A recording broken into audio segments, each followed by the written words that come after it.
तुझे जिंदगी मिले तो मैं मौत भी कबूल कर लूंगा। तुझे जिंदगी मिले तो मैं मौत भी कबूल कर लूंगा। इश्क में कर्ज देने की भूल कर लूंगा। और प्यार तो जन्म जन्म का नाता है। इस जन्म में नहीं तो उस जन्म में वसूल कर लूंगा। नमस्कार, आदाब, सत श्री अकाल। मैं हूं समीर आयोग और आप देख रहे हैं रियल स्टोरी। आज की जो सच्ची घटना मैं आपको बताने जा रहा हूं, ये घटना ऐसी घटना है जो इस देश में नहीं घटी है, मगर अपने देश के लाखों दिलों को दुखा गई है। ये घटना घटी है अमेरिका में। लेकिन ये जो घटना घटी है, ये घटना बहुत ही दुखद है, क्योंकि वो जो परिवार था वो हम सबसे जुड़ा हुआ था। कहीं ना कहीं हमसे उसका रिश्ता था।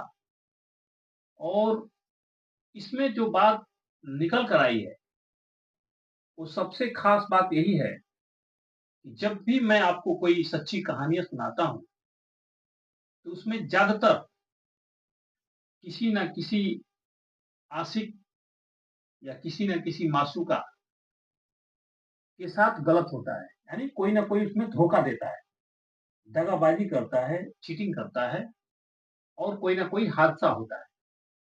लेकिन आज की जो सच्ची घटना मैं बताने जा रहा हूँ, इस घटना में उसका उल्टा हुआ है। यानी जो साथी है, जीवन साथी बना है, उसने पूरी तरह उसका साथ निभाया है। अपना सब कुछ गंवा कर भी उसका साथ निभाया है, और वो साथी उसका साथ छोड़कर चला गया है। ये कहानी शुरू होती है 2014 से। 2014 में एक लड़का और एक लड़की एक ही कॉलेज में पढ़ते थे। लड़के का नाम राम, लड़के का नाम विवेक था, और लड़की का नाम सृजना था। विवेक सृजना से एक क्लास आगे था, यानी सीनियर था। और दोनों की दोस्ती हो जाती है और दोनों में प्यार हो जाता है। 2 साल तक ये प्यार चलता है। लड़की जो होती है वो नेपाल की रहने वाली होती है। लेकिन दोनों में प्यार अच्छा हो जाता है और दोनों की 2 साल के बाद शादी हो जाती है। दोनों पढ़ाई भी कर रहे थे, पीएचडी कर रहे थे। जो ये दोनों कपल थे वो रील्स भी बनाया करते थे। उसकी जो पत्नी है सृजना, वो भी रील बनाया करती थी और लाखों दिनों राज करती थी। सब लोग, बहुत सारे लोग उसको जानते हैं, पहचानते हैं। ये लोग अक्सर रील भी बनाया करते थे, और इनके आज भी तमाम रील्स आपको मिल जाएंगी यूट्यूब पे और फेसबुक पे, जो सृजना और विवेक के हैं। ये दोनों शादी हो जाती है। इनकी सब कुछ ठीक ठाक चल रहा है, बहुत खुश हैं एक दूसरे के साथ। फिर इनको पीएचडी की डिग्री के लिए अमेरिका जाना होता है। दोनों साथ ही अमेरिका जाते हैं। और अमेरिका में विवेक के सर में दर्द होता है। उसमें एमआरआई कराया जाता है, जो भी जांच होती है उसको कराया जाता है। डॉक्टर बताता है कि इनको कैंसर हो गया है।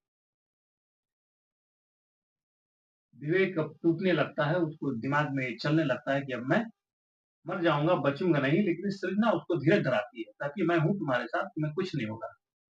मैं जहां तक होगा मैं तुम्हारा इलाज कराऊंगी, तुम्हारी देखभाल करूंगी, तुम्हें कुछ नहीं होगा। इलाज शुरू होता है।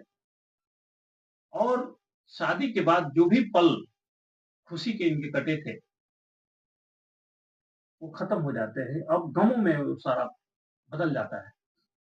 विवेक का हॉस्पिटल में इलाज चलता है, कभी भर्ती होता है, कभी बाईपास सर्जरी होती है। मतलब हमेशा उसके साथ जो है कहीं ना कहीं हॉस्पिटल से ही गुजरना रहता है, और बीवी को उसकी सेवा करना रहता है। पत्नी हर हाल में हर तरीके से उसकी सेवा करती है, और उसको ढांढस बंधाती है कि मैं तुम्हारे साथ हूं, तुम्हें कुछ नहीं होगा। ये प्यार इन लोगों ने इतना दिखाया है, एक दूसरे को इतने चाहते थे पत्नी ने उनके बुरे वक़्त पर भी वैसी तरह साथ दिया जैसे कि वो सही वक़्त पे साथ दे रही थी। सचमुच का साथी जो था जीवन साथी, ये सृजना ने करके दिखाया है। उनका प्यार जो है सचमुच आज ऐसा लग रहा है कि इनका प्यार अमर हो गया है। 19 दिसंबर 2024 को विवेक का देहांत हो गया है और इस पे चारों तरफ सोशल मीडिया से लेकर के बड़े-बड़े चैनलों पर इस पे बात हो रही है, इनकी कहानियाँ के गुणगान हो रहे हैं क्योंकि जो उसकी पत्नी सृजना है, उसने अपने पति का इस तरह साथ दिया है और इस तरह सेवा किया है, अंतिम दौर तक उसके साथ रही है और वो प्यार अमर हो गया है। ऐसा देखने में लगता है। दोस्तों ये सच है कि अगर कभी भी कोई भी 2 दिल जब मिलते हैं, तो उनको इसी तरह साथ निभाना चाहिए, अंत तक सुख हो या दुःख हो। क्योंकि जब एक बंधन में बँधते हैं, तो सुख और दुःख दोनों में साथ निभाने का वादा करते हैं, एक-दूसरे से कसम खाते हैं। लेकिन बहुत सारे लोग इस वादे को तोड़ करके अपना अलग रास्ता बना लेते हैं, सामने वाले को दुखी छोड़कर। लेकिन इस कपल ने जो किया है, एक-दूसरे का साथ निभाया है, ख़ास तौर से उसकी पत्नी ने जो अंतिम दौर तक उसका साथ दिया है, अब तो उसका साथ छूट गया, उसका ज़िंदगी बहुत ही कठिन से कटेगा, लेकिन इसकी कहानी अमर हो गई, हर तरफ उसकी चर्चा है। इसलिए दोस्तों कभी भी अपनों का साथ देना चाहिए, तभी हम एक अच्छे इंसान बन सकते हैं, एक अच्छे पति बन सकते हैं, एक अच्छी पत्नी बन सकते हैं और एक अच्छे पिता और भाई भी बन सकते हैं। मानवता के नाते यही होता है कि जो मानव हमारे साथ है, उसकी रक्षा करना चाहिए, उसका ख़्याल रखना चाहिए। बस इतना ही, आप लोग खुश रहिए, सावधान रहिए, सजग रहिए, अपना ख़्याल रखिए। तब तक के लिए सत्यमेव जयते।